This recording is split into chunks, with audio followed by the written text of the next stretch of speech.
Oi, aqui é o Douglas, médico veterinário, e se você não me conhece, eu sou o idealizador, o criador de um congresso online, o Convepa, que reuniu vários palestrantes reconhecidos no Brasil e até fora do país, em alguns dias, onde eles trouxeram muito conteúdo importante, relevante, para você que é médico veterinário e atua na clínica de pequenos animais.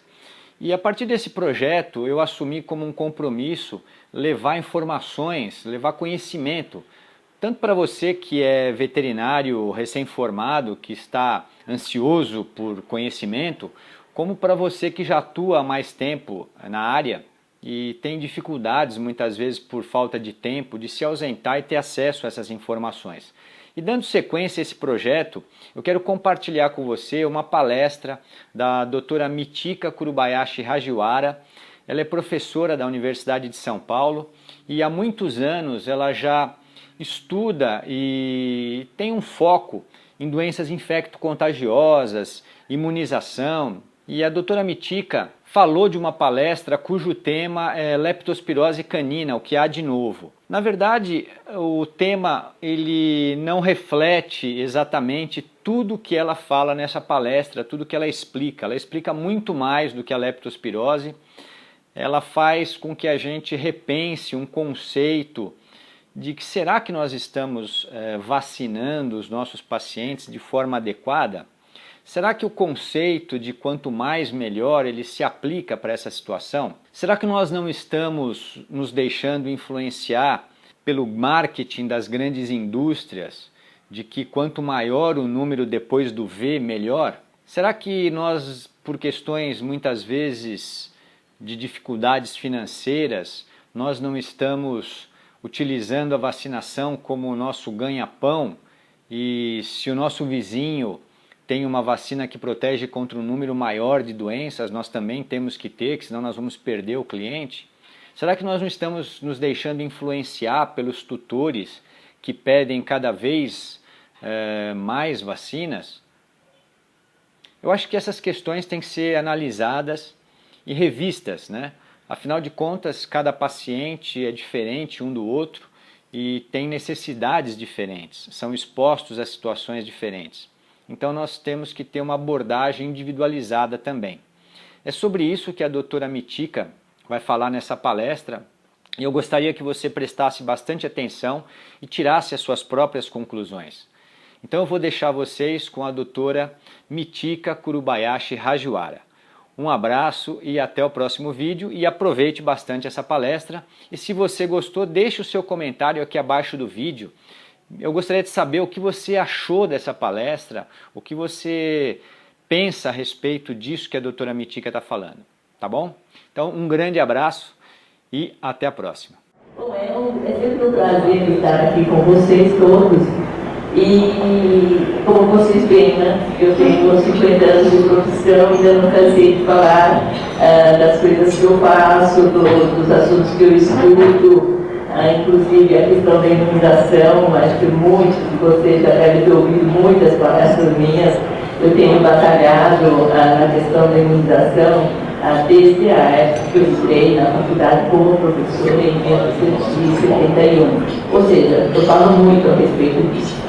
E hoje eu vou falar um pouco sobre leptospirose canina, a questão do que nós temos de leptospira aqui no Brasil. É um assunto que eu tenho estudado bastante na USP. Quando eu retornei, aliás, eu me formei, depois eu fui exercer 5 anos de profissão fora da USP. Eu trabalhava numa clínica veterinária que tem aqui no Tatuapé, na Avenida Celso Garcia, que era do Dr. Danilo Guiano. Eu fui trabalhar lá naquela clínica durante 3 anos e meio, 4 anos. Depois eu retornei à USP para fazer a parte de laboratório e depois também fazer a parte de clínica.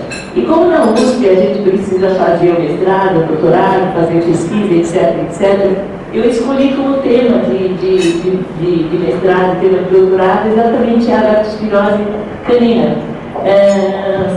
Porque eu me intrigava muito a questão de que eu pegava os animais histéricos e todo mundo dizia animal ictérico, que era lecto. E eu falava assim, mas hepatite, não existe hepatite, por que ele tem que ser lecto só, né? Então tinha para mim era uma incógnita, assim, na faculdade eu aprendia toda aquela série de icterícias que podia ser pré-hepática, hepática e pós-hepática, porque todos os casos que a gente estava atendendo no ictérico tinha esse lecto. Então essa era uma dúvida imensa que eu tinha, e quando eu fui para a faculdade tive a oportunidade de começar a trabalhar com leptospirose.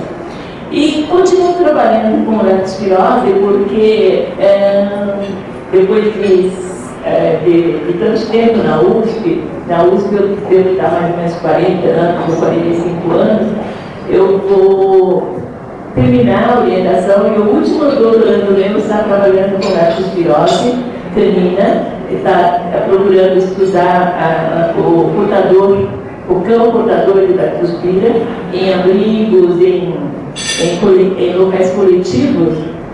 O que aconteceria se eu tivesse um animal portador? E nós conseguimos identificar, nesses 2 últimos anos, um portador no próprio canil da Universidade de São Paulo, um portador de leptospira canícola, que eliminava a leptospira durante 20 semanas. Nós conseguimos isolar a leptospira desse animal, ou seja, é um cão portador que está eliminando a leptospira na natureza, no meio ambiente, e isso nos orienta em termos de profilaxia da lepto nesses grupos de cães, a questão da vacinação, a questão da adoção, entrada e adoção de animais, deve ser repensada em função dessa questão de portador de leptospira, o cão portador de leptospira.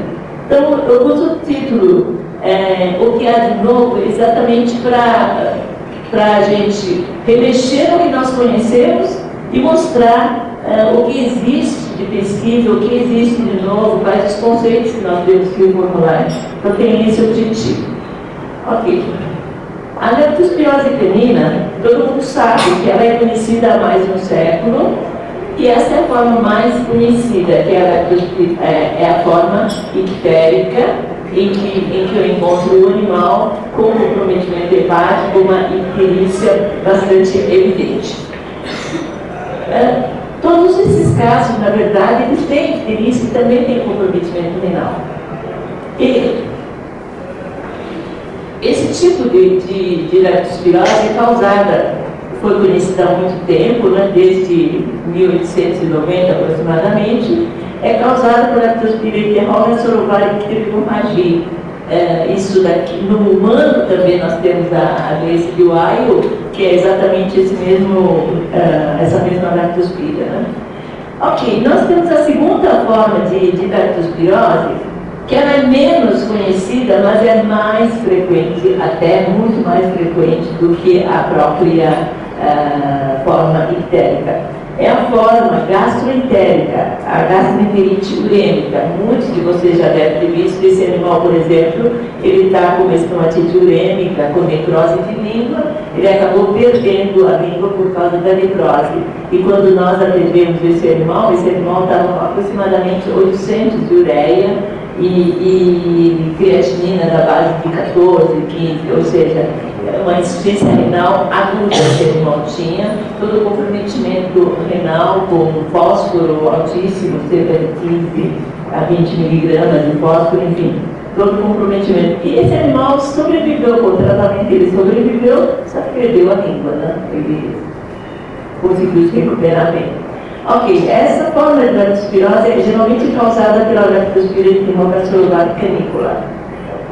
São as duas formas que nós conhecemos de leptospirose e para a qual existe a vacina já há muito tempo, a leptospirose icterihemorragia e a canícula fazem parte da vacina desde que eu me formei. A vacina era conhecida como tríplice, né? Tríplice.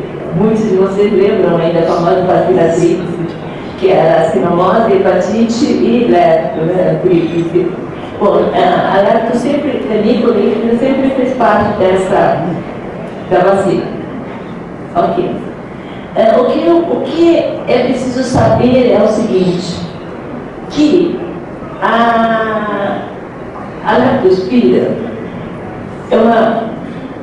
são espiroquetas, são bactérias do gênero Leptospira spp, Leptospira interrogas ou Leptospira biflexica. Ok, eu tenho as espiroquetas patogênicas e as não patogênicas. As não patogênicas, elas vivem na água, em colisões líquidas, multiplicam na coleção líquida e não precisa de tecido animal para sobreviver, para se multiplicar. E as leptospiras patogênicas, elas precisam necessariamente de um tecido,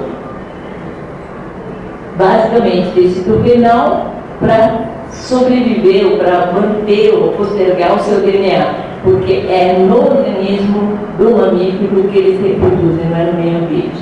Então a leptospira é esse bichinho grandinho, relativamente grande, é uma bactéria, mas ele tem uma parte central e depois ele tem um eixo central e depois ele tem essa membrana espiralada, por isso ele é chamado de espiroqueta e é chamado de interrogas porque a ponta é como se fosse uma interrogação, interrogas. Essas leptospiras, elas têm um repertório antigênico de antígenos muito grande na sua superfície da membrana. Essa membrana é formada de proteínas, lipoproteínas, polisacárides, etc. E isso estimula no hospedeiro a formação de anticorpos. Okay? Então, levando em consideração os antígenos existentes aqui na superfície, as leptospiras isoladas vão sendo catalogadas, vão sendo identificadas. E hoje em dia, sabe-se que entre as leptospiras patogênicas, eu tenho mais de 250 variantes sorológicas distribuídas em 25 sorogrupos. Virtualmente, todos esses sorovares podem infectar o cão. Virtualmente. O que acontece é, infectando o cão, causa doença ou não causa doença? É uma infecção inaparente ou não? Okay? Mas 250 variantes sorológicas e 25 sorogrupos. Como é que as leptospiras são mantidas na natureza? Mas elas são mantidas pelos chamados hospedeiros de manutenção. O que são os hospedeiros de manutenção? São aqueles animais nos quais a leptospira se adapta muito bem ao tecido renal, sobrevive no tecido renal, no interstício tubular, que é considerado zona de privilégio imunológico, ou seja, eu não tenho o acesso de anticorpos naquela região do interstício tubular, e aí as leptospiras conseguem sobreviver. Então, nos hospedeiros de manutenção, essas leptospiras ficam ruins durante bastante tempo. E aí, o principal hospedeiro de manutenção que a gente conhece, todo mundo conhece isso, ratos norvégicos. Este é o nosso principal hospedeiro de manutenção e é o que causa, é o que distribui mundialmente a leptospira nos meios urbanos, mesmo nos meios rurais, ou em diversos locais onde eu tenho abundância de água, águas paradas, etc., eu tenho ratos norvégicos e os ratos norvégicos mantendo as leptospiras no seu rim. Esses são os hospedeiros de manutenção. Agora eu vou fazer uma brincadeira, porque está tudo muito sério, né? Vocês sabem qual é a leptospira burra e qual é a leptospira inteligente? Hoje em dia eu falo, né? Eu não gosto muito dessa questão de tal negócio inteligente, mas não brincar, a leptospira inteligente e a leptospira burra. Então vamos começar. A leptospira, para manutenção, ela precisa do tecido renal. Ela sobrevive no rim. E para completar o ciclo e infectar outro hospedeiro, ela tem que ser eliminada na urina. Então, como é que a leptospira entra? Pela mucosa, pela secreção de pele, entra na circulação sanguínea e tem que buscar o rim. Porque é no rim que ele vai se multiplicar e vai ser eliminado. Qual é a leptospira burra? É pro fígado. Aqui fala do fígado, exatamente. A leptospira inteligente é a que consegue fazer o ciclo completo, né? Essa é a brincadeira, tá? Você pegou bem a brincadeira. Então, tanto é essa questão de leptospira burra é inteligente, é uma brincadeira que eu faço, mas você veja, por exemplo, em medicina humana,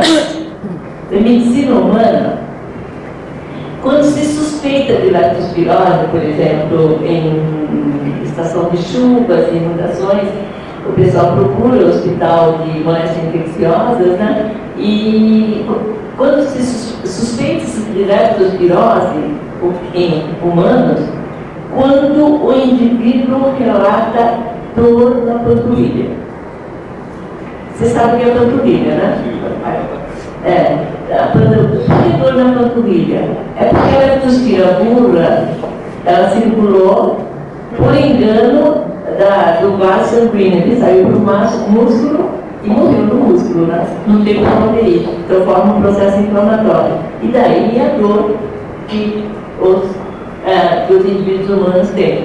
Agora, se vocês prestarem bastante atenção em alguns casos de suspeita de leptospirose, se vocês fizerem a enzima indicativa de lesão muscular, que é a AST ou CK, vocês vão observar que encontra esse aumentado também no cão. Lesão muscular também ocorre no cão. Ok, então vamos... É só essa variedade de espécies de rato ou ratos, camundongos, outras coisas também? Montes de ratos. Mas especificamente os ratos norvégicos, ele alberga as leptospiras do grupo Icterhemorrhagica, Copenhague, lá e outros, tá bom? No mundo inteiro. Os outros roedores albergam outras leptospiras. Ok, então vamos... Agora eu queria chamar dos hospedeiros acidentais. Quem são os hospedeiros acidentais? Basicamente, todos os mamíferos podem ser infectados pela leptospira. Por exemplo, o indivíduo humano, que ele trabalha em locais onde pode ter ratos, em construções, por exemplo, em pântanos. Se ele não trabalhar com os EPIs, equipamento de proteção individual, ele pode adquirir a infecção. E muitos... A leptospirose humana é considerada uma doença recreacional também. Alguém de vocês pesca? Pesca?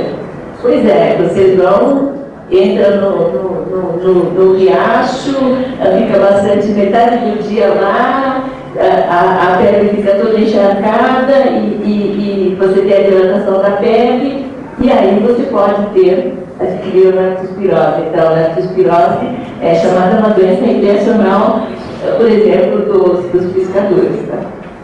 Então, também proteção, né? Que precisa. Ok. E o cão também é um hospedeiro acidental, ele adquire a infecção bovino, equino e assim por diante, todos os mamíferos. Ok. E vamos falar então agora, nós já falamos da forma ictérica causada pelo Icterhemorrhagia e nós falamos da canícula, que dá aquela guarda gastroenterite urêmica, né? Então, nós falamos que era o Sorovar canícula, que nós temos a vacina já há muito tempo. Então, o Sorovar canícula, quem é o hospedeiro de manutenção do Sorovar canícula? Vale alguma coisa? Quem é? Gente! Seu cão é canícula? O nome está dizendo. É do cão. Então, a leptospira canícula, ela está melhor adaptada no cão, no rim do cão. Alguns animais, os animais suscetíveis que se infectam pela canícula, eles adoecem, tem todo um quadro de gastroenterite, todo um quadro de doença renal aguda, em muitos casos, de infecção por canícula. Mas a leptospira canícula é inteligente porque ela procura especificamente o rim, e, portanto, dificilmente eu vou ter icterícia nessas condições. Ok. E o Sorovar pitifosa? Vocês têm ideia de quem é o hospedeiro de manutenção? Porque vocês vão começar a entender o seguinte: eu vou ter aquele tipo de leptospirose causada por aquele sorovário especificamente se eu tiver hospedeiro de manutenção. Onde eu não tenho hospedeiro de manutenção, eu não tenho infecção por esse sorovário. Essa é a história da leptospirose no mundo inteiro, onde eu tenho hospedeiro de manutenção, o cão, humano, bovino, equino, podem adquirir a infecção. Tá? Então, quem é o hospedeiro de manutenção do sorovário gripe de foda? Alguém sabe? Pois é, pois é, pois é, pois é. São os roedores silvestres e os marsupiais nos Estados Unidos, na Europa, no Canadá, no Brasil, ainda não foi isolado. Ou seja, os nossos marsupiais, os nossos roedores, ainda, ou, talvez tenham, mas ninguém procurou e não foi isolado. Isso, a gripe de fora, por exemplo, é um problema muito sério nos Estados Unidos, no Canadá e na Europa, em alguns locais. Mas no Brasil ainda não foi isolado. Sorovário comuna, quem é? Suíno. Ou seja, então, um cão, por exemplo, que vive nas proximidades de uma criação suína, que não está em condições adequadas de criação, esse cão pode adquirir a infecção em contato com os suínos. Né? Então, é importante saber que eu tenho outros reservatórios, como o nosso colega já perguntou. E os ratos, os outros tipos de ratos, os ratos, como é que se diz, o camundongo, eles albergam leptospira? Sim, eles podem albergar determinados tipos de leptospira, né? Nem todos, né? Mas podem. Então, eu tenho outros reservatórios, outros sorovários, e o cão, então, ele pode se infectar. Um exemplo que eu vou dar para vocês. Na área rural de Pelotas, Rio Grande do Sul, 2009. 2 casos de leptospirose humana e um caso de leptospirose canina. A forma renal exclusivamente no cão, a forma renal, gastroenteriturema. E foi isolado uma cepa, uma leptospira chamada leptospira nubuti. Hoje, por causa da biologia molecular, a leptospira antigamente era conhecida só como interróganas. Na verdade, nós temos 7 espécies de leptospira. Uma delas é a leptospira nubuti. Foi isolada a leptospira nubuti, caracterizada. Então, foi essa leptospira nubuti ao sorovário altunares de um caso humano, Bataille de um outro caso humano e Australis de um caso de leptospirose canina. Mas todos os 3 fazem parte do grupo da leptospira nubuti. Ok. A ausência de relação espacial-temporal, ou seja, esses fatos, esses isolamentos ocorreram em locais e tempos diferentes. Tá? Mas o que caracterizava este caso é que todos eram de ambiente rural, tanto os humanos quanto o cão. E no ambiente rural existiam bovinos, cães, ratos e ovinos. E foi isolado a própria leptospira nubuti de bovinos, aparentemente sãos, foi isolado de ratos e foi isolado de ovinos. Então vocês podem me perguntar, então já que eu tenho uma outra leptospira, chamada leptospira nubuti, que pode dar o mesmo quadro de doença renal, eu preciso de uma vacina? Sim ou não?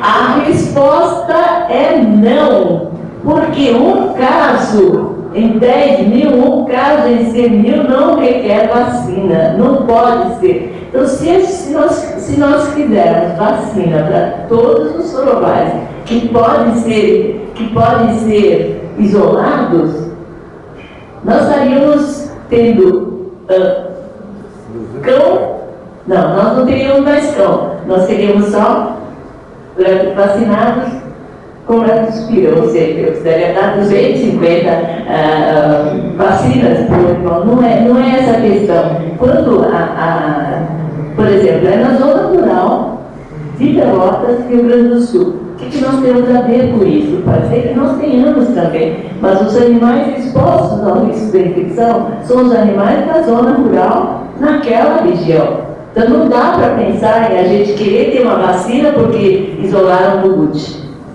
Tudo bem? Entendido dessa questão? E principalmente porque leptospira, gente, é uma bactéria extremamente sensível a tratamento antimicrobiano. Eu tenho antibióticos para tratar esses animais, tudo bem? Ok. Entendido o Ricardo? Ok. Bom, aqui eu tenho um cão e um gato. Vocês vão me perguntar o que estão fazendo o cão e o gato aqui nessa apresentação. Né? Eles estão amigos, só por isso. Então vamos pensar como é que o cão adquire a leptospirose. O cão adquire a leptospirose, olha ele tomando água aqui, tá? Encharcando a pata e tomando essa água, e essa água pode estar contaminada pela urina do rato. É assim que ele adquire a infecção. Pelo sorovário, hemorragia ou Copenhague. E vocês estão vendo o cão aqui, eles vivem, eles adoram viver em grupos. Quando eles vão para a rua, eles adoram se cumprimentar, e vocês sabem como é que os cães se cumprimentam, ok? Então, o sorovário canícola, que o cão é o portador, o cão é um reservatório, a promiscuidade entre os cães pode ser um fator de risco muito importante. Ou seja, então o cuidado que se deve ter nos abrigos de cães, né? Ok. Então, o sorovário gripotifosa. Se os roedores e marsupiais silvestres são os portadores, o cão adquire a infecção por sorovário gripotifosa quando caça roedores e marsupiais silvestres. Então eu posso ter no cenário epidemiológico diversos tipos de roedores que albergam gripotifosa e o cão pode adquirir. Veja bem, então 2 mais 2 são 4. A gripotifosa ainda não foi isolado no Brasil. Ok? Ainda não foi isolado no Brasil, nós não sabemos quais os roedores nossos que poderiam ter gripotifosa. Mas não foi isolado ainda. O que ocorre quando o cão se infecta com leptospiras patogênicas? Então, como eu disse para vocês, a penetração de mucosa pele cai na circulação sistêmica, onde ocorre a leptospiremia. Depois de um certo tempo, essa leptospiremia induz a formação de anticorpos, né? E a formação de anticorpos faz com que a leptospira fique, devido à resposta hormonal, ela fique exclusivamente no rim. Tá? Então, esse é o circuito que faz a mucosa, circulação sistêmica, replicação, resposta humoral e colonização renal. Então, enquanto ele está se replicando e circulando, pode ocorrer, então, a lesão de órgãos, de vasos, etc., etc., e eu tenho manifestações clínicas, como febre, icterícia, hemorragia, insuficiência renal aguda. Então, são óbito, insuficiência renal aguda, icterícia, hemorragia pulmonar também pode ocorrer. Colonização renal, para aquelas leptospiras que não estão bem adaptadas àquela espécie animal, a colonização renal e a eliminação da leptospira ocorre por um curto período de tempo, talvez algumas semanas no máximo. Quando ele está adaptado ao rim, pode levar mais tempo eliminando. Então eu tenho agora o estado de portador. Só que o que é interessante lembrar é que nem todos os animais vão apresentar este quadro de doença. Uma grande parte dos animais apresentam uma infecção inaparente, ou seja, aqueles animais que pode ser que estão com inapetência, anorexia, prostração de 1, 2, 3 dias, um pouco de febre, depois ele já está se recuperando. Isso, em humanos, é muito frequente a leptospirose, o quadro de pneumonia, doença respiratória por leptospira. Os casos mais benignos é pulmonar. Essa infecção inaparente leva à formação de anticorpos, também resposta humoral e eliminação da infecção. Então veja bem, eu tenho aqui um cão que foi infectado, que eliminou, porque esse cão foi capaz de promover uma resposta humoral de forma de anticorpos. Quando eu fizer o teste sorológico neste animal, e o teste sorológico neste animal, qual a diferença entre eles? O teste sorológico. Nenhuma. Tem anticorpos. Eu faço a pergunta. Então, interpretação, derivando um pouco, né? Interpretação de testes sorológicos. Uma amostra só, título de anticorpos, tem uma amostra, não significa que o animal tem uma infecção atual. Sorologia quer dizer infecção passada ou presente. Eu brinco, por exemplo, você tem sarampo? Vai jogando que você tem anticorpos. Ele teve sarampo quando era pequeno, mas ele não está com sarampo, ele tem título de anticorpos. Então, gente, sorologia, para dizer que é infeccioso ou que é atual, precisa ser variado duas amostras, na fase aguda e na fase de convalescência, títulos crescentes ou outras formas de IgG, IgM, etc, etc. Uma sorologia variada, título 100 de leptospira, título 200, 400 de leptospira, pode ser infecção passada, e mais ainda, pode ser vacina, né? Pode ser vacinado. Então, muito cuidado para interpretar os testes sorológicos em animais nessas condições. Ok. Então, mas o que caracteriza? Então, o que caracteriza a leptospirose? É que na forma aguda e na forma crônica também, a própria característica da doença, da patogenia, diz o seguinte: a leptospira entra pela mucosa, ela tem que procurar o rim para ser eliminado. Então,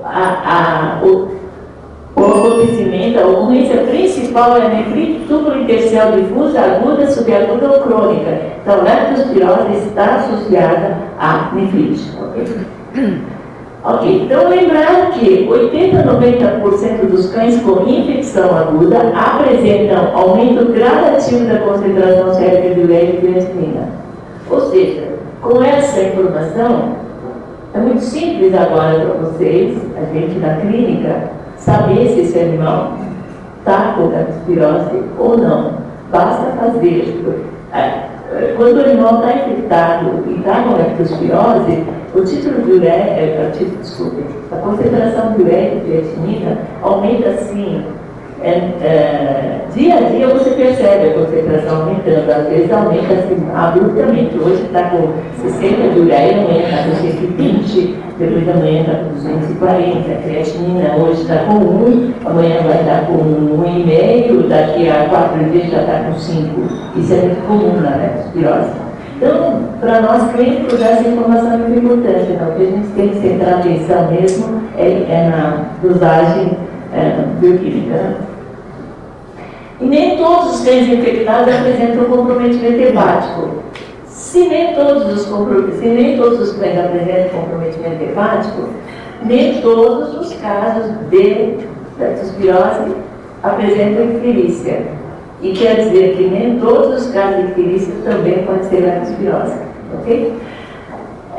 Eu posso ter aumento discreto da atividade ALT ou não ocorrer discreto aumento da atividade sérica de fosfatase alcalina, porque mesmo que não permaneça no fígado, muitas vezes a leptospira está circulando no fígado, ele causa um desarranjo trabecular, sem causar uma lesão ao órgão especificamente. Então, eu posso ter um certo grau de colestásia. Ok, então aqui, agora vem a série de perguntas, hein?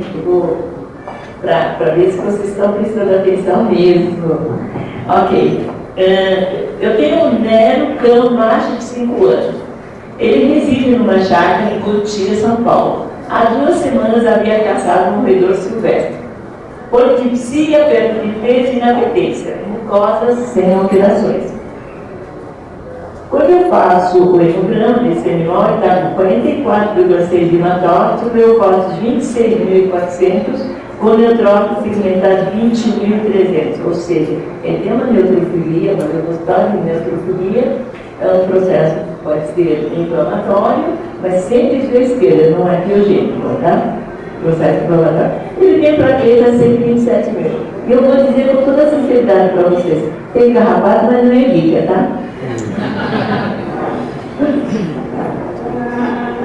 A fosfatase alcalina discretamente aumentada, de 180, ALT normal, creatinina 4,1, um animal de 5 anos, né? Ureia 159 mg por decilitro. E esse animal já tinha sido avaliado numa outra clínica, estava com a ureia normal e a creatinina também estava normal, uns 3 dias antes de chegar ao hospital veterinário. Ok. Um dia após, esse animal apresenta intensa dispneia, deterioração da condição clínica e ocorre o óbito do animal. Esse é o pulmão desse animal. Ok? Uma hemorragia, pulmão todo hemorrágico, né? Na radiografia a imagem era horrorosa desse animal. Pulmão todo hemorrágico e está aqui a hemorragia pulmonar. Ok. A pergunta é, e vale prêmio agora, hein? Há possibilidade de se tratar de leptospirose? Quem disser que sim tem que dizer por quê.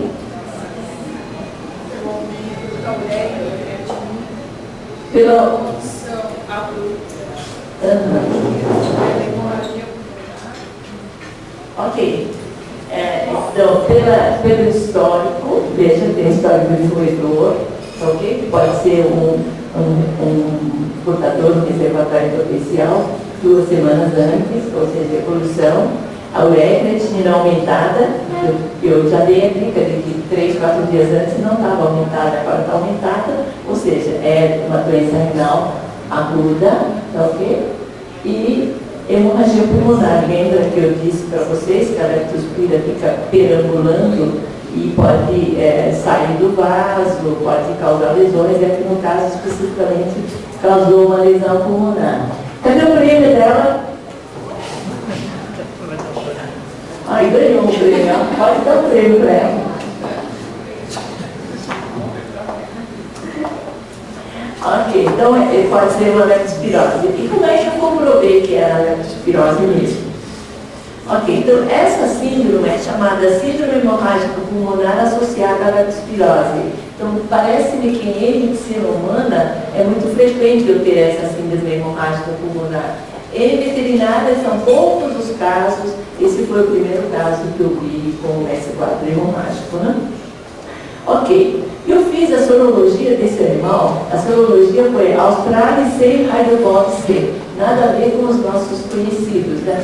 Mas o título é baixo e ainda estava no início da infecção. Mas a comprovação definitiva foi feita com detecção de DNA de leptospira em órgãos. Então, existe uma técnica chamada técnica de Manning para detecção de DNA, PCR, que detecta fragmentos de 330 pares de base da leptospira, né? Então, veja bem, aqui eu tenho a cada coluna aqui corresponde a um extrato de um órgão, tá ok? Então, na coluna 1, eu tenho o fígado, aqui ó, fígado, antes de falar disso aí, aqui eu tenho o peso molecular, para dizer que 330 pares de base, aqui eu tenho o controle negativo, ou seja, não aparece nada, aqui eu tenho o controle positivo, eu tenho aqui a amplificação de 330 pares de base. Então eu tenho esse é o controle positivo e esse é o controle negativo. Então veja bem, no fígado, nada. No baço, nada. Aqui no 3 é rim. Olha aqui, ó. Tá? No 4, pulmão. Novamente, aqui no 5 é fígado, olha, nada. 6, baço. 7, rim. 8, pulmão. Ou seja, a leptospira, nesse caso específico, estava se localizando no pulmão e no rim. Então, aqui nós conseguimos comprovar definitivamente que se tratava de um caso de leptospirose. Okay? Então, a reação de soroaglutinação microscópica, eu acho que vocês mandam fazer, eu acho que aqui no Centro de Almoços, não faz? Então, lembrar que a soroaglutinação, qualquer teste sorológico, infecção atual ou passada, memória. Então, veja bem, se eu tenho um animal ictérico, e eu faço sorologia, eu tenho título 400 para um determinado sorovário, eu não posso concluir que causa e efeito estão associados, ou seja, esse animal está com icterícia por aquele sorovário, por isso ele está com aquele título. Muito pelo contrário, o título pode ser contato prévio, pode ser contato anterior, pode ser vacina, inclusive, título vacinal. E ele está com icterícia por outro motivo. Tá? Então, a sorologia, ela é difícil de ser interpretada, é difícil de ser usada. E eu digo sinceramente para vocês, do ponto de vista clínico, a sorologia é importante do ponto de vista epidemiológico. Do ponto de vista clínico, a sorologia é importante. Você precisa da sorologia para fazer o diagnóstico? O que vocês vão usar para fazer o diagnóstico de leptospirose? Bioquímica, clínica e bioquímica. E depois, se vocês suspeitarem de leptospirose, o que vocês fazem? Trata. Eu não vou deixar para tratar amanhã. E a reação de soroaglutinação microscópica, eu vou ter o resultado daqui a uma semana ou um mês até, né? Tudo bem? Então, depois que o evento já passou, é importante saber se era leptospirose ou não. Se você tratou, recuperou, eu tenho diagnóstico terapêutico também. Ok?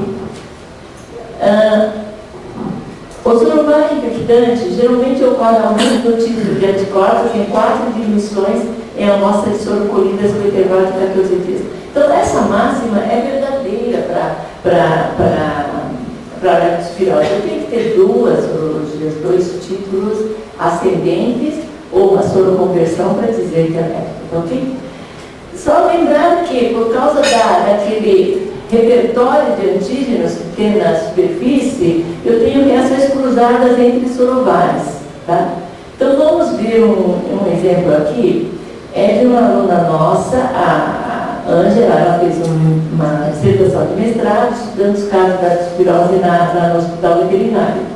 E ela fazia sistematicamente sorologia, isolamento e PCR. Ela fazia para comprovar nesses casos todos.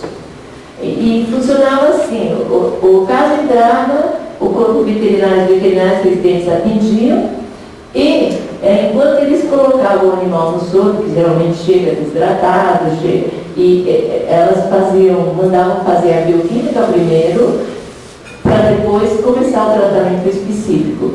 Enquanto elas faziam a bioquímica, saiu o resultado, elas chamavam o nosso grupo para a gente fazer a sorologia, isolamento, etc, etc. E nós só trabalhávamos com os casos que não tinham sido medicados com antibióticos, porque se deu uma dose de antibióticos, já não consigo mais isolar, né? Ok, então veja bem a questão da sorologia. Um caso, nós isolamos a leptospira e foi identificado como sorovário Copenhagen, PCR positivo. E olha o título de anticorpos que ele tinha. Bratislava, Butembo, Copenhagen, Wolf, hemorragia, Heidelberg, Heidelberg. Todas essas leptospiras estão infectando o cão? Não, é uma leptospira só, um sorovário, e a reação cruzada entre os diferentes sorobates. Quem é o sorobate que está infectando aqui? Alguém pode me dizer quem é o sorobate que está infectando aqui? Copenhague, porque está aqui em cima, olha. Tá? Mas o título de anticorpos é igual, né, para muitos. Tudo bem? Então, a sorologia, um título só é muito difícil. Veja esse outro caso. Nós falamos que canícula, sorobate canícula está melhor adaptado ao rim do cão, né? Muitas vezes nem forma anticorpos. Olha aqui, ó, isolado sorobate canícula. PCR na urina positivo, ou seja, estava eliminando. Soroaglutinação microscópica negativa, não tinha anticorpos desse animal. E clinicamente ele tinha o quadro de doença renal, foi isolado canícula e não tinha tipo de anticorpos. Ok, outro isolado canícula, Altonaz, Buterro, Copenhague, é a sorologia, todos esses sorovários de anticorpos, e o isolado foi canícula. Então a sorologia, para fins de diagnóstico mesmo, só está me dizendo, quando eu tenho essa gama de reações para diferentes sorovários, isso significa que provavelmente é uma infecção aguda. Na infecção aguda é que eu tenho esse tipo de resposta. Assim? Só me diz que é infecção por leptospira, não quem é o infectante. Os testes moleculares é o que nós temos usado mais atualmente, porque para nós tem sido muito mais rápido do que a sorologia. Os nossos alunos mesmo fazem, né, no laboratório. Então, detecção de material genético de leptospiras patogênicas, tanto na urina quanto no sangue, então na fase aguda, agudíssima, inicial, que nós tentamos no sangue, depois sempre na urina. E também não permite identificar o sorobate infectante. Ele vai dizer, tem material genético de leptospira ou não tem material genético de leptospira. Portanto, eu só estou dizendo, é leptospirose, confirmando a clínica dizendo, é leptospirose. E o cultivo bacteriano de urina, isso é utópico para a maioria das clínicas, a maioria dos laboratórios e mesmo para nós também. Eu só faço quando eu tenho pós-graduando, disposta a ficar olhando durante 4 a 7 semanas o tubo de ensaio para ver se cresceu a bactéria, né? Se não há condições de a gente ter isso na rotina. Ok? Ok. E quais as leptospiras que já foram isoladas no Brasil? Então, essa questão é muito importante, porque se tem isolamento de leptospira, eu sei que ela existe. Só pela sorologia pode ter reação cruzada. Eu não posso dizer que existe essa leptospira. Olhe este quadro aqui, por gentileza. Nós compilamos a literatura nacional de 1980 até 2013, que relata o isolamento de leptospiras e caracterização da leptospira isolada.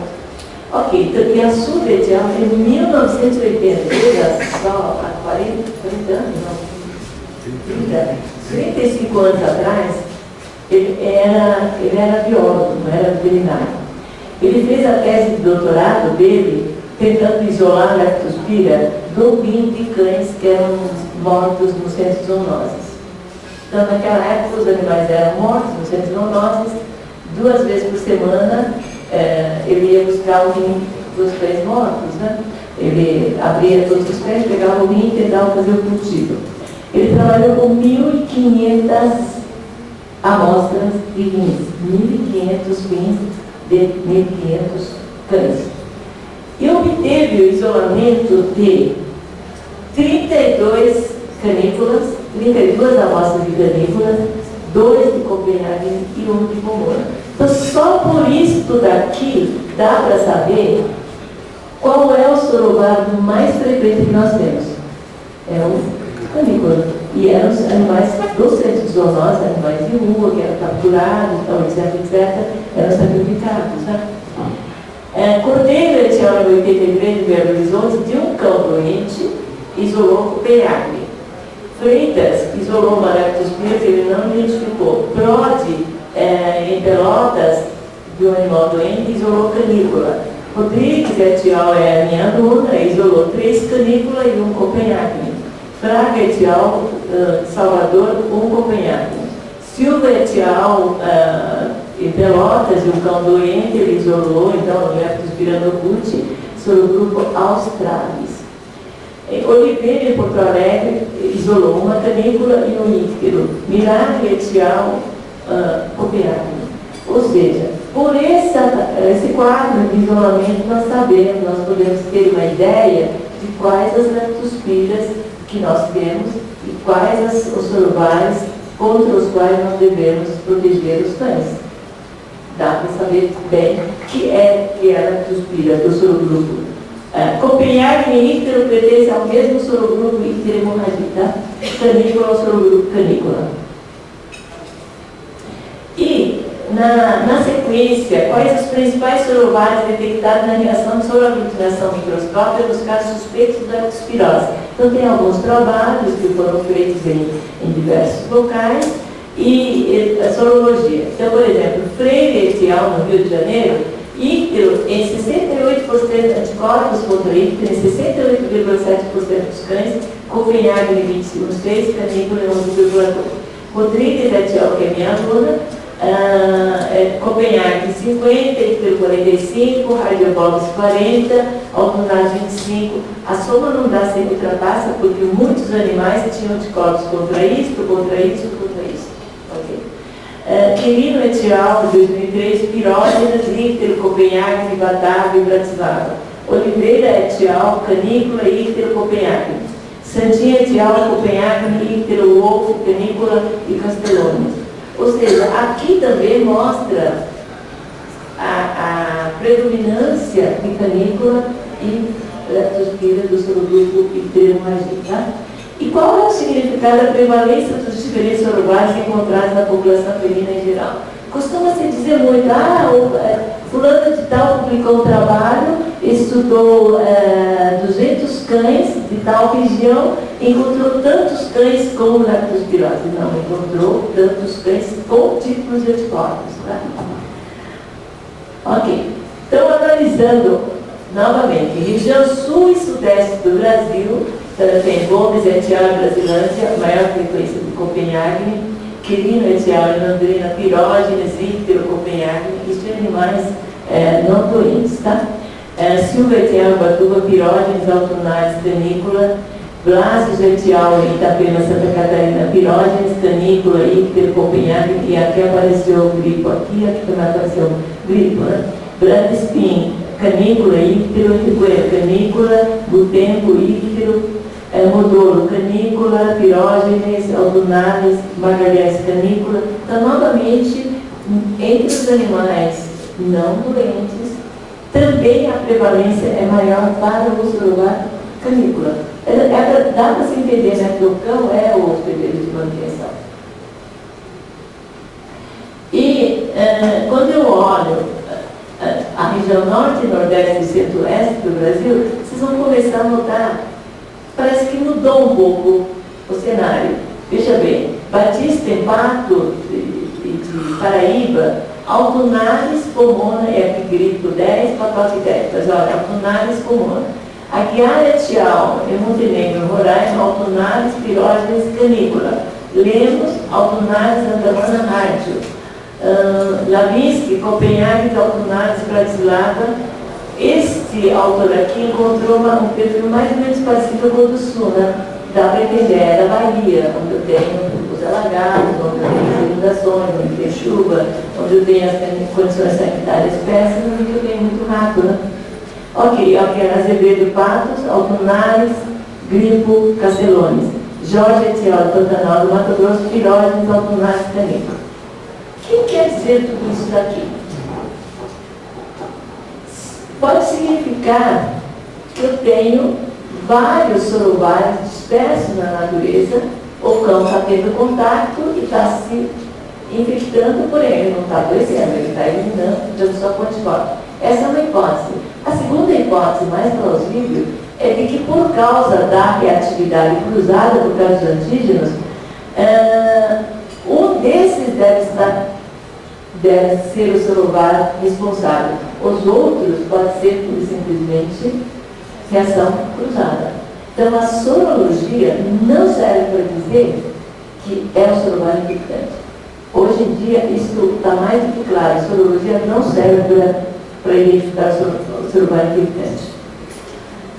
Então, o significado disso tudo é que eu tenho ampla distribuição das lactospiras patogênicas, que eu tenho exposição ao risco da infecção. Então, se o cão está exposto ao risco da infecção, ele pode adquirir essa lactospirose, que pode ser grave, moderada e inaparente. Ok?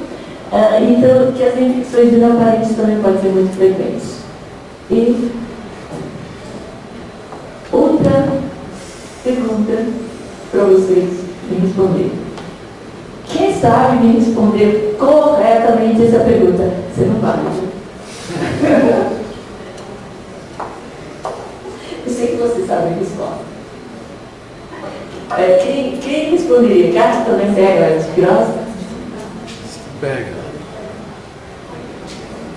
Pega, vai ter que me dizer por que, como. O que acontece com o gato que pega a leptospirose? Nada. O que vocês acham? A resposta dele está correta. O gato pega e não acontece nada. Sim ou não? Não sei. Não é pra mim, não. Mas não acontece nada. Você está Eu faço certo. negócio de ir lá para os gatos. Não. Você faz diagnóstico. Você nunca... Fiz diagnóstico da pessoa dos gatos.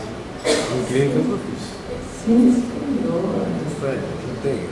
Clinicamente você nunca encontrou. Estomatologicamente. Os diagnósticos nunca fizemos, né? Tive interesse em fazer, né? Nunca teve interesse em fazer. Muito bem. Você está com a resposta correta. O segundo veio para ele, ó.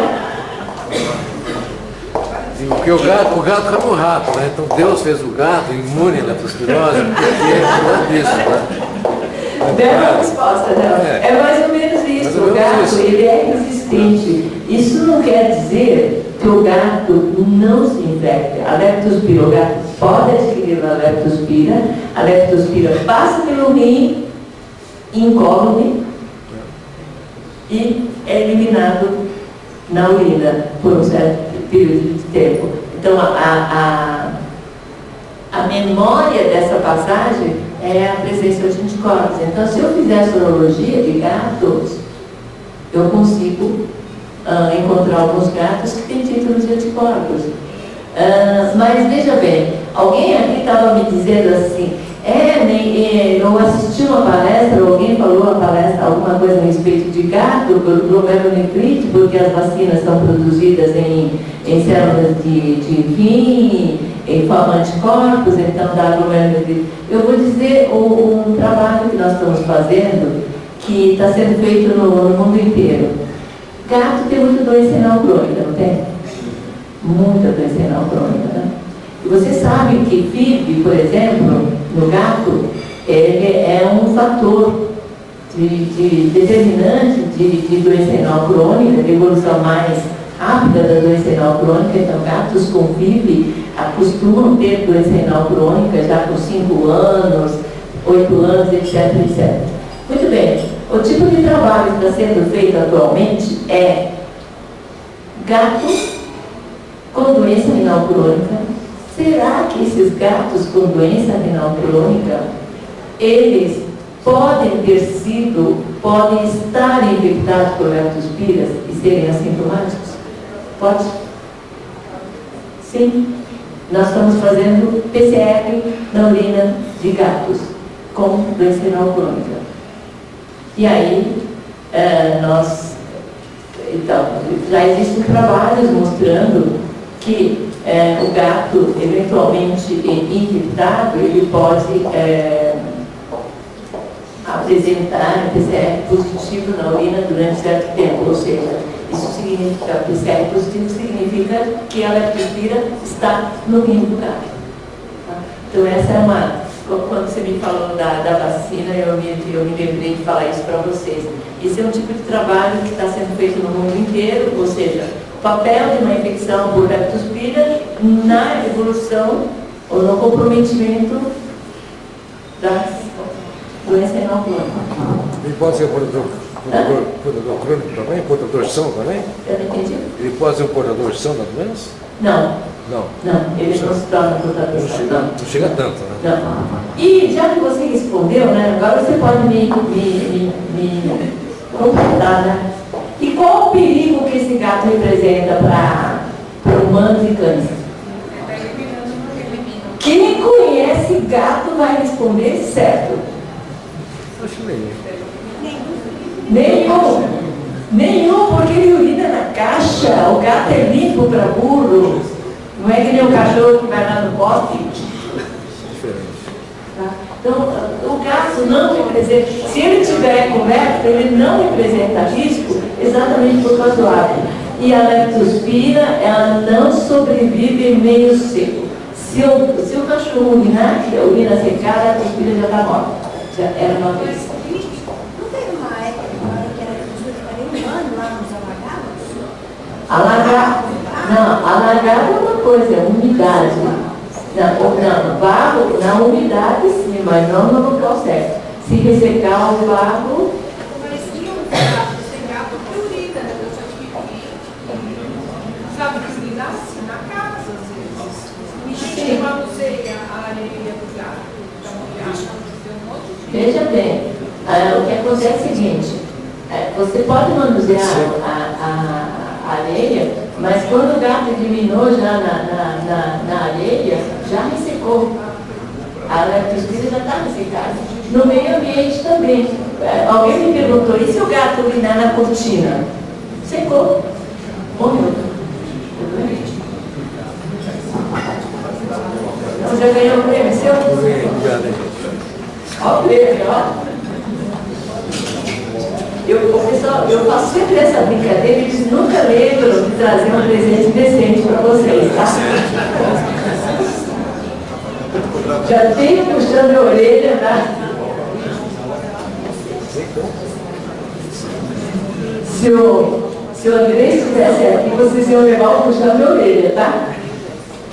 Que ele sempre lembra de colocar. Ok.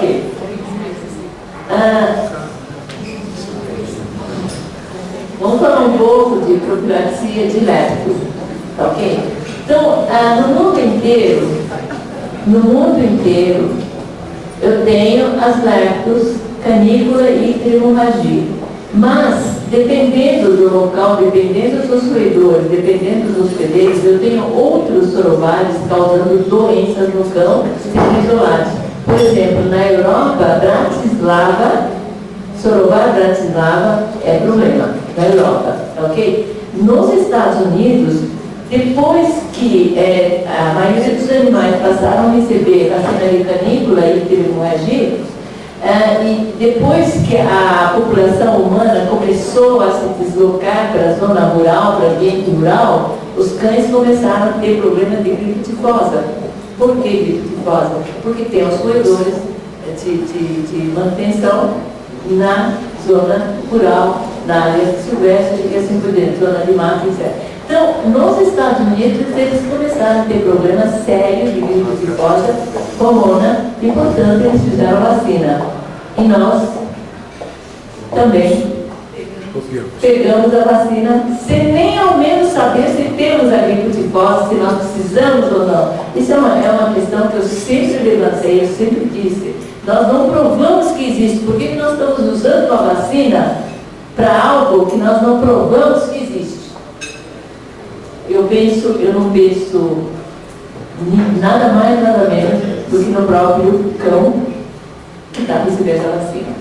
Ok, as vacinas, então, a máxima sempre é: as vacinas devem conter sorovários prevalentes na região, a fim de promover máxima proteção contra a leptospirose. Então, quais são as vacinas que nós precisamos? Nós precisamos, com toda certeza, de enfatizar a vacinação com canícula. Icterhemorragia, do subgrupo icterhemorragia acompanhada. Isto é que deve ser enfatizado. O resto é... É marketing. É marketing. É marketing. É marketing. B10, B11, B12, B13, B14. Eu não disse isso, você que está dizendo. Depois, se eu digo isso, daí vocês vão dizer, não, a Mitica falou que isso tudo é marketing. Eu falei para você. Eu não fui com ele, tá? Eu falei para você, então. Eu falei para você. Bom, mas enfim, a verdade é que o que eu preciso mesmo é aquilo que eu preciso mesmo, que é a canícula. E a canícula, desculpe, como o cão está muito bem adaptado ao canícula, né? E a imunidade que ele dá também baixa, a canícula precisa ser feita anualmente, religiosamente. Ok. Falando um pouco de vacina ainda, então eu queria mostrar para vocês o seguinte: vacina e vacinação de cães, evolução ao longo dos anos. Quem é da década de 60? Fala eu. Ninguém. Ah, ainda bem, olha. Parabéns pela longevidade, tá? Ok, quem é da década de 70? Opa, já pensou mais isso.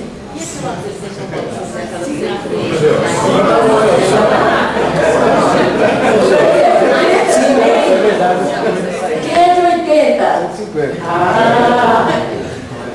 Quem é de 90? Isso não é nada. Quem é de 2000? Nada. Você não sabe nada. Brincadeira. Brincadeira, ok.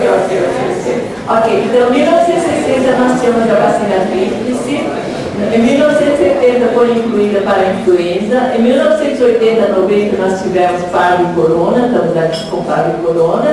E de 2000 para cá foram colocados então gripe, tifose e pulmona e alguma vacina nacional, eu sei que tem Copenhague também, sim, senhor Vargas. Ok. Só gostaria que vocês pensassem um pouco na mistura que a gente está dando para o cão. Mistura. A duração da imunidade é que vai me dizer, a duração da imunidade dada pela vacina é que vai me dizer de quanto em quanto tempo eu tenho que fazer a vacina, promover o aumento da imunidade, ok? Por exemplo, sarampo, eu tomo uma vacina, a duração da imunidade é bastante longa, portanto eu não tomo anualmente. A vacina contra a febre, a febre amarela. A vacina contra a febre amarela, em quanto tempo vocês tomam? 10 anos. 10 anos, ok? Então, a duração da imunidade é que me diz de quanto em quanto tempo eu tenho que tomar. Em humanos é muito mais, esse aspecto é muito mais cuidadosamente considerado. Por quê? Porque tem as reações vacinais. Então, a reação de hipersensibilidade, e o humano tem reação de hipersensibilidade, quer dizer, acaba sendo uma brincadeira, né? Então, a cianose adenoparvo, a duração é de mais de 5 anos. As vacinas virais, que são vacinas de vírus vivo atenuado, então os componentes vírus vivo atenuado, eles dão uma imunidade bastante duradoura e mais de 5 anos, mas normalmente se admite que de 2 a 3 anos eu tenho uma proteção excelente contra as viroses. Ou seja, se eu considerar isso, a vacina contra a cianose, hepatite e parvo, eu poderia dar a cada 3 anos, a cada 5 anos e assim por diante. Existem vários trabalhos pontuando isso atualmente. Ok, a leptospira, qualquer sorovar, é aproximadamente 1 ano. Então, o que eu faço? Eu não tenho disponibilidade de uma vacina que esteja separada. Na verdade, está separado, sim. Mas eu tenho que comprar a fração viral junto com a fração leptospirose para proteger contra a leptospirose. E aí acaba sendo anual. E para facilidade de controle do proprietário, etc., nós acabamos usando a vacinação anual. Ok? Mas se levar em consideração isso daqui, vocês sabem que o que eu preciso, na verdade, essa daqui a cada 3 anos, ou até mais, na vida adulta, né? E essa daqui eu preciso anualmente. E corona? Calma. Ok. A raiva é de 1 ano. Raiva não se discute. A gente sabe que a vacina antirrábica, ela dá proteção por, no mínimo, 2 anos. Mas a legislação diz que é para vacinar anualmente e ponto. Vacina antirrábica é anual. Nos Estados Unidos tem rótulos, tem vacinas com 1 ano e de 2 anos de duração para a raiva. Você pode optar. Ok. Então vamos falar um pouco vou entrar na corona, tá? Protocolos vacinais existentes. A inicial de 3 doses, com 6 a 8 semanas, 9 a 11, 12 a 14. Eu vou fazer uma pergunta para vocês. Quem de vocês obedece o protocolo naquela fase inicial de 6, 9 e 12? 6, primeira dose com 6 semanas, segunda com 9, terceira com 12. Qual de vocês? Todos? Todos, ok. Baseado no quê? Baseados no quê? Na bula! Muito bom, é exatamente isso, baseado na bula. Ok, eu quero comentar para vocês que nós não estamos nos Estados Unidos. Nós temos sinomose graçando na população de rua. E também eu sei que a duração da imunidade materna, a mãe passou colostro, imunidade, a duração da imunidade materna é considerada 6 semanas a 12 semanas. Se eu estou terminando com 12 semanas num animal que recebeu uma quantidade boa de anticorpos maternos, o que eu estou fazendo? Os anticorpos maternos vão neutralizar a vacina e a resposta vai ser muito pobre. E aí esse cachorro, quando tiver seus 10 meses de idade, 11 meses de idade, ele está apoio, querendo namorar, etc., vai para a rua, o que acontece? Ele não está protegido, ele adquire sinomose. Por isso, vocês podem ter casos de sinomose em animais vacinados com menos de 1 ano de idade. Então, a recomendação minha, nesse caso específico, e tanto eu falei isso que eu consegui convencer o Dr. Pose dos Estados Unidos, muitos conseguiram entender que eu não posso trabalhar com o protocolo de bula que é trazido dos Estados Unidos, eu tenho que montar o meu aqui. Então, para mim, o proprietário.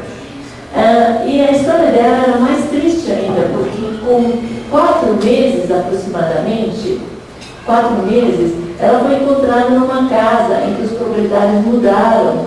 E não sei se esqueceram o que aconteceu. Ela estava lá e as pessoas entraram e resgataram a cadela. 4 meses de idade. Ok? Aí quem ficou com a cadela, com o cachorro, ele não sabia se o animal tinha sido vacinado ou não. 4 meses. Ok? 4 meses. E então foi aplicada 3 doses de vacina multicomponente.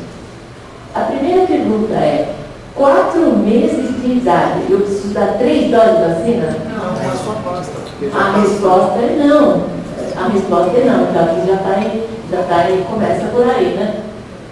Então depois da vacina última, a vacina contra a giardia, então, nas últimas doses de vacina, ela já estava começando a apresentar pústulas, conjuntivite e, veja bem, no local de aplicação, acessos no local de aplicação das vacinas. Esse caso aqui, especificamente, foi classificado como sendo uma reação de hipersensibilidade tipo 3, excesso de antígenos e excesso de anticorpos. Eu tenho uma reação imunomediada. Também uma relação temporal com a vacina. É claro, nos 2 casos, o problema foi resolvido com uma dose corticóide. Então, eu acho que eu tenho que entrar corticóide para deprimir um pouco a resposta imune que o irmão está apresentando. Tá? Então, quanto mais melhor, a resposta está aqui. Então, em relação à leptospirose, olha, a recomendação desses 2 grupos, vacinação contra a leptospirose iniciada com 12 semanas de idade. Por que eles recomendam com 12 semanas de idade? Primeiro, eles dizem o seguinte, animais com menos de 12 semanas de idade não estão expostos ao risco da infecção. O que vocês acham? Não sai de casa, como é que ele pode estar exposta? Quem é que vai comprar um poodle? Não vou falar de... Mas de um modo geral, quem é que vai comprar um poodle? Mais ou menos. Tem muito cachorro que nascendo na rua, crescendo na rua, de esgoto. Não, eu não estou falando de um modo geral. Depende. Então, novamente estou falando, a gente não vai falar em protocolo e sim de regulação, tudo bem? Então, o que os americanos consideram? Que animais com menos de 12 semanas de idade dificilmente está exposto ao risco da infecção. A maioria dos nossos animais. Agora, os animais que vêm da rua, etc., você não pode colocar nesse mesmo balaio, né? Ok, filhotes de menos de 12 semanas de idade, cães de raças pequenas, propensão a apresentar reações de hipersensibilidade. Então, principalmente para cães de raças pequenas, a proposta é de começar a dar a vacina contra a leptospirose com 12 semanas de idade. Proposta. Ok. E por que os antibodies estão mais associados a reações adversas pós-vacinais? Então, por causa disso. Né? Ok. Então, essa é uma recomendação da UASAVA, provavelmente não é a nossa, não é a nossa recomendação. Mas para vocês saberem que existem grupos que pensam dessa forma e sugerem isso. Né? Ok? A revacinação anual não é recomendada para todos os cães, apenas aos cães expostos ao risco de infecção. Se o animal tiver risco maior, vacinar com 6 a 9 semanas de intervalo, 9 meses de intervalo, canícula e pneumonia. E, de acordo com o guidelines, vacinas não recomendadas. Por que eles não recomendam essa vacina? Acho que aqui vai a sua grande pergunta, né? Por que não é recomendado? Quais os motivos que levaram a essa recomendação? Então vamos falar um pouco de coronavírus. Alguns experimentos que nós fizemos, outros experimentos relatados na literatura. Detecção de coronavírus e parvovírus em efeitos de cães diarreicos e não diarreicos de sub-80 e 92. Ok. Eu tenho aqui, então, cães com diarreia está em lilás. Cães sem diarreia está em vermelho. Veja bem, coronavírus. Em qual desses dois cães eu encontrei mais coronavírus por microscopia eletrônica? Sem diarreia. Tá? Deixa eu acabar de falar, sem diarreia. Quando eu estou falando de parvovírus, em qual desses dois grupos eu encontrei mais parvovírus? Cães com diarreia. Então, nesse caso, se eu sei que coronavírus eu encontro em cães com diarreia ou sem diarreia, mais ainda nos cães sem diarreia, qual é o papel do coronavírus para a maioria dos animais? Nada. Oportunista. É? Oportunista, talvez. Oportunista, nada especificamente. Agora, no começo, quando deu a parvovirose, elas sempre achavam assim: corona e parvo juntos. Olha aqui, corona e parvo juntos, a quantidade de animais que tinham essa associação e animais diarreicos. Ou seja, o coronavírus ele é problemático quando associado a potencializa o parvovírus. Mas eu não tenho infecção por parvovírus ou corona, deixa de ter importância. Ok? Esse é a questão. Se ele tem a parvo sem a corona, então a parvo não é tão virulenta. Naquela época, isso foi em 80, atualmente não deve ser assim. Provavelmente, atualmente, você vai encontrar parvo e... Agora, vamos falar um pouco da eficácia da vacina. A imunidade contra coronavírus entérico é mediada por IgA, formada na mucosa intestinal, IgA, ok? E ocorre após a infecção oronasal. Então, se eu faço que eu comecei a falar para vocês, se eu faço uma vacina parenteral, uma vacina subcutânea, Eu levo a formação de anticorpos humorais, IgG circulante, que vai circular. Mas o que eu preciso, na verdade, é IgA na mucosa. Então, o que a vacina contra a corona pode ajudar? Não é que seja inútil, não estou dizendo isso. A vacina contra a corona pode ajudar no sentido de que, com o IgG circulante, talvez a infecção seja menos grave quando ele encontrar o agente natural no meio ambiente. O que vai dar a imunidade nesses animais vacinados não é especificamente a vacina, mas sim a infecção posterior que ele tem. O coronavírus é muito disseminado no ambiente. Se eu tenho cães não diarreicos em cães diarreicos, eu tenho o coronavírus dissemina-se muito rapidamente e ele pode ser patogênico para uns, não patogênico para outros. Tá? A vacina de vírus inativado promove a formação do IgG e a infecção natural após a vacinação confere imunidade mais consistente. Então, eu tenho a vacinação, a imunização do cão, recebeu a vacina, depois ele vai ter contato com o coronavírus e com isso ele vai se tornar imune. Então, essa é a lógica da.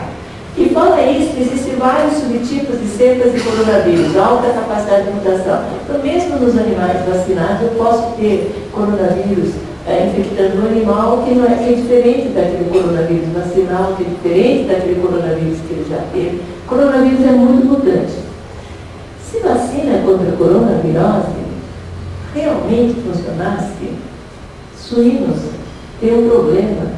Chama gastroenterite transmissível causado por coronavírus. Tem vacina? Não. Tem vacina contra o coronavírus humano? Não. Tem vacina contra o coronavírus felino? Não. Quem que só do campo funcionaria, né? Ok. E antes de falar desse quadro, eu vou fazer o seguinte comentário. Eu estou falando de vacinação, injeção subcutânea e oral. Né? Então, se eu tivesse vacina de coronavírus oral que não causasse problemas, esse seria o ideal. Porque o coronavírus vai para o intestino e lá ajuda a formar IgA. Então, eu tenho uma proteção. Vocês conhecem a história da vacina Salk e vacina Sabin para crianças? Quem tem filhos?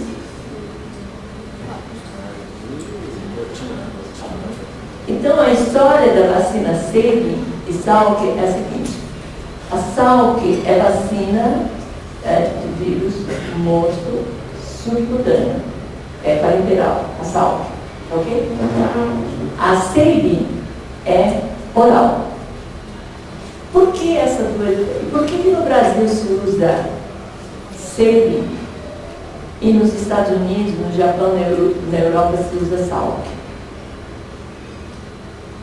O que acontece é o seguinte: quando eu tenho ainda casos de poliomielite, o vírus se encontra na natureza e existe muita chance das pessoas se infectarem, as crianças principalmente.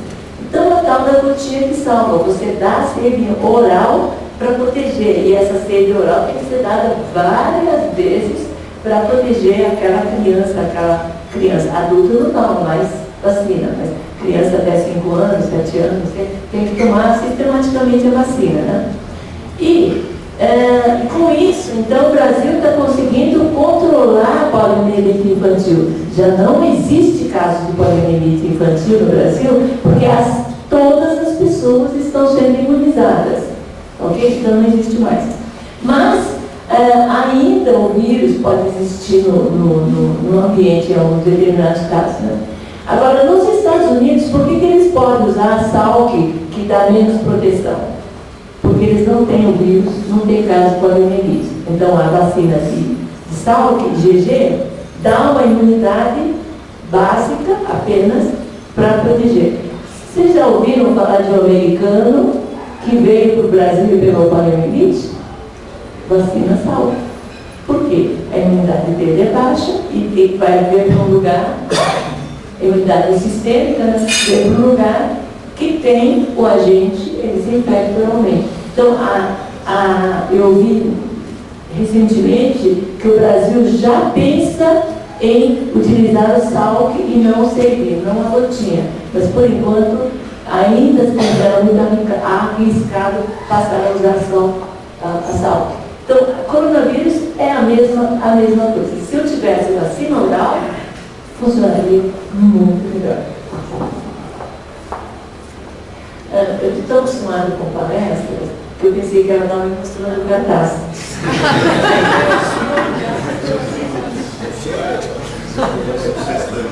Deixa eu falar.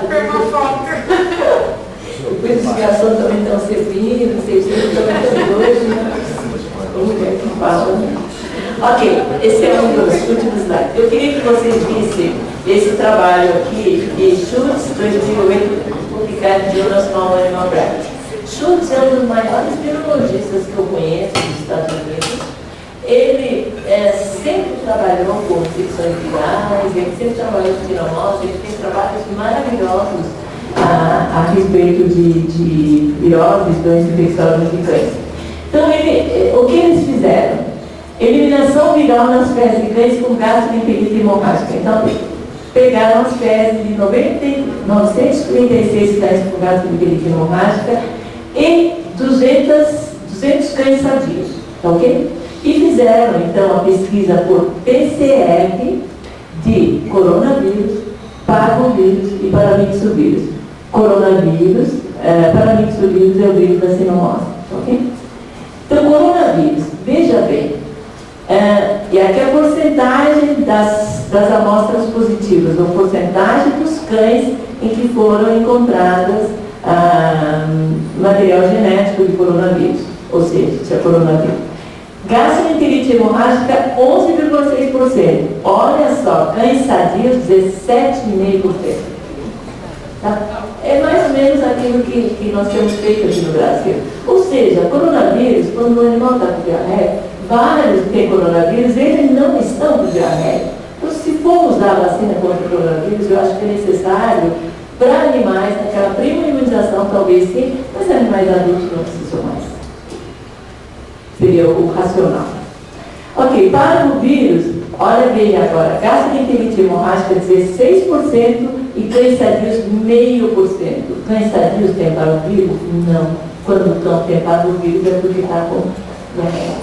Ok, paramyxovírus, gastroenterite hemorrágica 9,3%, cães sadios 0,1%. Ou seja, esse paramyxovírus e parvovírus estão fortemente associados a diarreia e coronavírus da vacina. Ok, então CPV e paramyxovírus estão fortemente associados com gastroenterite hemorrágica, a coronavírus é a prevalência maior em cães sadios. Então, por que nós estamos vacinando contra coronavírus, que pode ser encontrado em cães sadios sem diarreia? Tudo bem? Então, pense no cão, no que ele precisa realmente. Só isso. E claro, a escolha de vocês é a escolha de vocês, tá? Então, estou só colocando as informações técnicas que nós temos. Então, aqui, olha, o que se conclui é que as decisões sobre vacinação devem ser sempre tomadas em base individual, considerando os riscos e os fatores relacionados ao estilo de vida do animal. Então, para cada animal, existe o protocolo vacinal para aquele animal especificamente e não um conjunto igual a todo mundo. Tudo bem? E, finalmente, nós estamos terminando. Estou comemorando 50 anos assim.